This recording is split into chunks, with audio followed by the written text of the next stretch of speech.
Buonasera a tutti amici di Angolo Nerazzurro, bentornati sul canale. Dopo la live dell'immediato post partita andiamo anche col video per analizzare Torino-Inter 2-2. Naturalmente sembra quasi che sia un dramma per alcuni interisti, però voglio ricordare siamo con 10 punti di vantaggio sulla seconda a 4 giornate dalla fine, praticamente tutto nelle nostre mani, bastano 3 punti, quindi domenica prossima può essere la partita decisiva, tra l'altro in casa tra le mura amiche, quindi nessun dramma per questo 2-2. Chiaramente però va analizzato cosa non ha funzionato perché l'Inter non è riuscita ad andare oltre il pareggio in casa del Torino, nonostante il 2-0 che era arrivato appunto col colpo di testa di Bissek. Innanzitutto c'è un approccio alla partita, una lettura tattica che secondo me l'Inter non fa benissimo e andiamo anche alla lavagna tattica per spiegare a cosa mi riferisco. È un Torino che sulla costruzione dell'Inter va al pressing alto, quindi va a creare delle difficoltà e in questo modo praticamente Simeone, Adams e Vlasic vanno a pressare i nostri tre difensori. Inizialmente la costruzione dell'Inter è 3+1, questo pressing mette i nostri in difficoltà, tanto è vero che nei primi 10-15 minuti di partita perdiamo 2 volte il pallone in uscita in costruzione proprio col pressing di Vlasic su Carlos Augusto che in un caso recupererà il pallone e creerà un'occasione per il Torino. Poi Coco, che praticamente da difensore centrale si trova all'interno della nostra area di rigore, spara alto, però insomma regala un'occasione importante al Torino.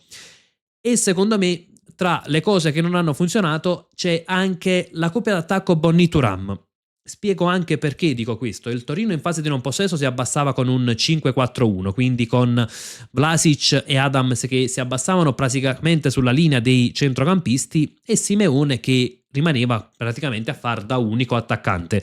Perché dico che Bonni e Thuram funzionavano poco? Perché sono attaccanti da attacco alla profondità, appunto, ma la profondità il Torino la lasciava molto raramente in questo modo, perché stringeva tutte le linee, il baricentro era basso, lo scopo era quello di occupare gli spazi. Se infatti, come abbiamo visto prima, in pressione andavano al pressing sui tre calciatori nostri, più il Can che si alzava su Zielinski quando era sulla nostra costruzione, sul nostro sviluppo praticamente agivano in questo modo. Cosa succedeva? Che l'Inter non riusciva ad attaccare la profondità e non c'era un vero e proprio appoggio per le verticalizzazioni. Lo faceva spesso Thuram, però sappiamo Thuram è più un attaccante quando gioca, soprattutto ecco per esempio vicino a Esposito, è molto mobile. Quando per esempio gioca con Lautaro, è Lautaro che fa questo movimento ad andare incontro e quindi Thuram attacca più l'area di rigore, rimane più centrale, non è un attaccante sul quale appoggiarsi propriamente per caratteristiche e quindi questo è un aspetto che l'Inter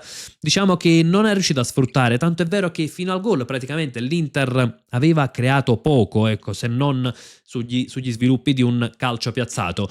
Il Torino invece in fase di possesso cosa faceva? Praticamente andiamo a risistemare anche le pedine e già la costruzione avveniva a 4 come abbiamo visto ieri, praticamente c'era, ecco, risistemiamo Vlasic sulla tre quarti, c'era Lazzaro che era più alto rispetto a Obrador, Coco si allargava per andare a fare questo tipo di costruzione ed era un Torino che poi aveva Vlasic che si allargava tanto sulla corsia destra, Lazzaro che era molto avanzato cercando di attaccare la profondità da questo lato e due attaccanti, uno rimaneva più centrale, l'altro si allargava lato palla. Per esempio con l'azione sulla destra c'era Simeone che si allargava, con l'azione sulla sinistra c'era invece magari Adams che andava più incontro all'azione e Simeone rimaneva più centrale. In realtà grossi pericoli però il Torino al di là dei primi minuti non li aveva creati. Diciamo che l'approccio alla partita è stato superiore quello del Torino, forse che aveva approcciato ecco un po' con un piglio diverso, forse anche perché era davanti al proprio pubblico e perché magari voleva dare una dimostrazione. Però nel primo tempo diciamo che il Torino non aveva creato grossi problemi dopo l'1-0 di Thuram, tra l'altro è arrivato anche con una bella azione, l'Inter che sposta il pallone sulla sinistra e il cross sul secondo palo, lì praticamente la partita è sembrata mettersi in discesa e l'Inter sembrava poterla gestire col pilota automatico. Cosa ha fatto l'Inter? Visto che questa costruzione 3+1 dava delle difficoltà, abbassava magari un calciatore, si andava a costruire più a 4 E ci sono state anche tante rotazioni in mezzo al campo, perché abbiamo visto più di una volta magari Zielinski che avanzava e Barella che si abbassava quasi in posizione da regista. Qualche volta si è trovato Sušić in questa posizione. Erano dei movimenti che cercavano anche di mandare un po' a vuoto il pressing del Torino, che come detto sulla prima costruzione aveva dei riferimenti a uomo, soprattutto per quanto riguarda i calciatori avanzati, gli esterni e il Can che andava appunto sul nostro regista molto spesso. Dopo l'1-0, come detto, è stato un Inter che stava un po' andando avanti, ecco, col pilota automatico, anche al piccolo trotto, senza correre nessun pericolo, con la partita pienamente in pugno. È arrivato anche il 2-0. Ecco, da lì praticamente sembrava chiuso il match e l'Inter ha abbassato il livello di concentrazione, secondo me,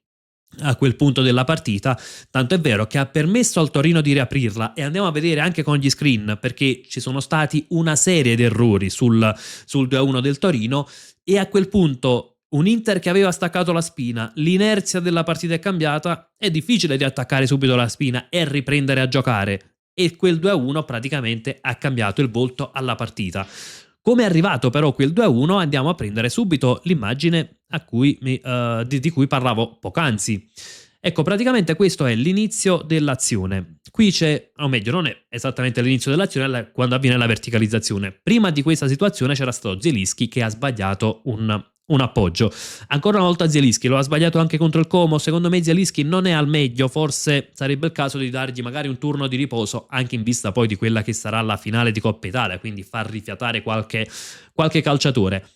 Palla su Simeone, Akanji esce qui su Simeone, c'è il Can che attacca appunto dentro, Carlos Augusto segue il Can, Akanji è in ritardo qui su Simeone perché Akanji guarda il pallone, qui magari l'immagine non è nitidissima, però guarda il pallone e Simeone attacca la profondità, perde quell'attimo Akanji, Simeone si trova all'interno dell'area praticamente con il Can che lo servirà benissimo, e qui arriviamo all'altro punto, quindi c'è l'errore principale di Zielinski che sbaglia, ovviamente perde il pallone, c'è l'errore di Akanji che perde Simeone, c'è Sommer che può far meglio perché qui in uscita Sommer rende la vita troppo semplice a Simeone fare questo scavetto sotto e praticamente riaprire il match. Da lì in poi la partita è stata praticamente molto più di marca Torino, ecco, un Torino che ha creato delle difficoltà, c'era stato proprio un tiro di Simeone, poi è arrivato l'episodio, il calcio di rigore. Andiamo a prendere anche l'immagine dell'episodio, perché anche qui è un episodio su cui si è discusso tanto. Arriva così praticamente colpo di testa di Zapata, Carlos Augusto va a respingere, il colpo di testa arriva da distanza ravvicinata, però per il regolamento attuale questo può essere calcio di rigore, e andiamo anche a vedere perché. Prendo proprio il regolamento e come vediamo quello che si dice nel regolamento tocca il pallone quando con le proprie mani o braccia quando queste sono posizionate in modo innaturale, aumentando lo spazio occupato dal corpo. Si considera che un calciatore stia aumentando lo spazio occupato dal proprio corpo in modo innaturale quando la posizione delle sue mani e braccia non è conseguenza del movimento del corpo per quella specifica situazione o non è giustificabile da tale movimento. Avendo le mani e braccia in una tale posizione, il calciatore si assume il rischio che vengano colpite dal pallone e di essere punito. Se andiamo a riprendere l'immagine di Carlos Augusto, non possiamo dire che questo è in posizione naturale. È vero, è un colpo di testa, come si suol dire, inaspettato e da distanza ravvicinata, però comunque va a contrastare con le braccia alte, larghe, insomma, con le braccia alte in questa posizione si assume il rischio Carlos Augusto, il calcio di rigore purtroppo per il regolamento attuale ci può stare. Poi possiamo discutere sul regolamento, anche io darei ecco una linea un po' più alta, ecco, non dovrebbero essere dati questi calci di rigore dove magari il difensore va a contrastare, un colpo di testa da 20 centimetri sbatte sul braccio e si concede il rigore, però per il regolamento attuale questo è un rigore che si può dare, quindi insomma non appelliamoci all'episodio arbitrale. E sul 2-2 diciamo che poi c'è stata anche quella sensazione di poterla perdere la partita, quindi diciamo che lì era cambiata completamente l'inerzia del match, seppur poi l'Inter ha provato anche a reagire nel finale, però l'ha fatto in maniera un po' confusionaria, anche in seguito a quelli che sono state le sostituzioni di Christian Chivu, che poi ha fatto entrare Mkhitaryan per Sušić, Dumfries per Darmian, che era un cambio che ci poteva stare assolutamente. Ecco, Darmian ha lasciato molto a desiderare, Darmian non è un quinto, non riesce più a fare il quinto a tutta fascia, e quel cambio Dumfries per Darmian era assolutamente giustificato. C'è stato un Diouf per Di Marco che sinceramente ha creato più scompiglio che altro, perché è vero che Diouf è entrato contro il Como, ha creato scompiglio alla difesa avversaria, ha puntato la linea avversaria, però insomma mi è sembrato più quel cambio per preservare un po' di Marco, perché ecco, poi è stato un Inter che era schierata con una linea 4 in difesa, però era un Inter confusionario, un Inter che praticamente non aveva più il controllo del centrocampo e che doveva andare avanti un po' più per, diciamo, per la voglia di reagire. Detto questo, ovviamente, come dicevo prima, nessun dramma, è un 2-2 che ci può stare, che lascia intatte le possibilità di vincere lo scudetto nel prossimo weekend, basterà battere in casa il Parma, insomma non mi sembra niente di particolarmente complicato. Concludo solo con un appunto, abbiamo detto Sommer poteva far meglio in uscita, e purtroppo Sommer torna ad essere il titolare come ci aspettavamo, però questo significa anche che non saranno date tantissime chance a Martinez fino a fine anno. Spero che la decisione non sia già stata presa come penso, perché questo significherebbe che l'Inter dovrà fare praticamente 2 investimenti in porta, sia per il portiere titolare sia per la riserva, perché ovviamente Sommer non sarà il titolare del prossimo anno, e ci mancherebbe, oserei dire, visto che quest'anno non è stato assolutamente un valore aggiunto, anzi è stato un handicap per l'Inter, ma allo stesso tempo è difficile che rimanga a fare da secondo, e lo stesso Josep Martinez non penso che sia disposto a fare ancora il secondo, e quindi l'Inter dovrebbe cambiare la coppia di portieri, con Sommer che va a fine contratto, con Pepo Martinez che chiaramente rischia di essere stato svalutato da anni in cui l'Inter non lo ha praticamente mai utilizzato, e questo significa incassare pochissimo e dover comprare 2 portieri, con la necessità che c'è di fare investimenti in difesa, investimenti a centrocampo, di capire la situazione sull'esterno destro di Luis Enrique, di Dumfries. È proprio necessario andare ad investire, immagino, almeno 30 milioni per i 2 portieri, quindi 20-25 eventualmente per Vicario e 5 milioni per un secondo. Non so questo quanto possa essere utile all'Inter senza aver valutato quello che è stato un investimento Josef Martinez, quindi insomma ad oggi Martinez darebbe più sicurezza rispetto a Sommer, probabilmente anche in quell'uscita avrebbe dato un po' più di fastidio, per così dire, a Simeone, però insomma questa è la scelta dell'Inter. Io ho parlato di motivi che Pepo Martinez conosce bene e immagino che a questo punto siano motivi extracampo, però lascia quell'amaro in bocca di avere un portiere valido in panchina e vederlo all'opera praticamente pochissimo. Aspetto anche le vostre considerazioni nei commenti, cosa ne pensate di questo 2-2, se insomma le colpe principali per voi sono di Christian Chivu sulle scelte iniziali. Ovviamente si parla di questi 90 minuti senza nulla togliere al grandissimo percorso che fa Christian Chivu quest'anno. Sul gol, secondo voi chi ha le principali responsabilità? Cosa ne pensate anche del rigore assegnato? Insomma, come al solito confrontiamoci un po' su tutto ciò che è stato Torino-Inter,